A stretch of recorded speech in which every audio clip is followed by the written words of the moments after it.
is, in some cases, the sinus lift procedure for an edentulous patient a risky overtreatment or a reliable necessity? I want to start with a more or less moderate atrophy of a maxilla, and with some teeth which have to be removed. Which possibilities do we have? We can perform in a traditional way a sinus lift procedure on both sides and insert 8 implants, and if we want, we can insert 10 implants. If I would be a financial-orientated oral surgeon in an office, maybe I would prefer this. On the other hand, of course, we have today the possibility of 4 implants. And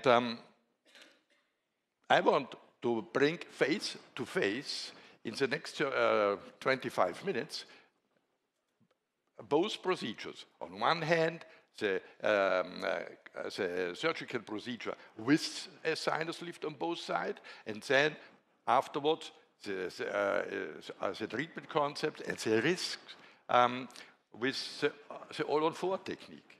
I want to talk about the contraindication, relatively and absolutely, the interoperative risks of both procedures, the time frame, the probability of success, the financial burden for the patient, for the hospital. And I want to start with the treatment of the edentulous maxilla with the sinus lift procedure, and I want to start with a case, of course. This is a typical case, as you know, as you can see, and you will agree with me that the frontal teeth have to be removed.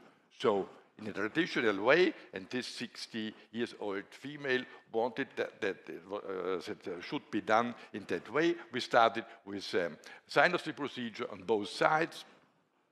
Beside that, you see a typical septum on the left side. And after 4 months, when the healing in was more or less finalized, we continued with planning, with the Nobel Guide technique. As you can see here, we removed the teeth, inserted the implant, as you can see here, and looked. And as you can see also on the right side, you can see the implants are very well positioned.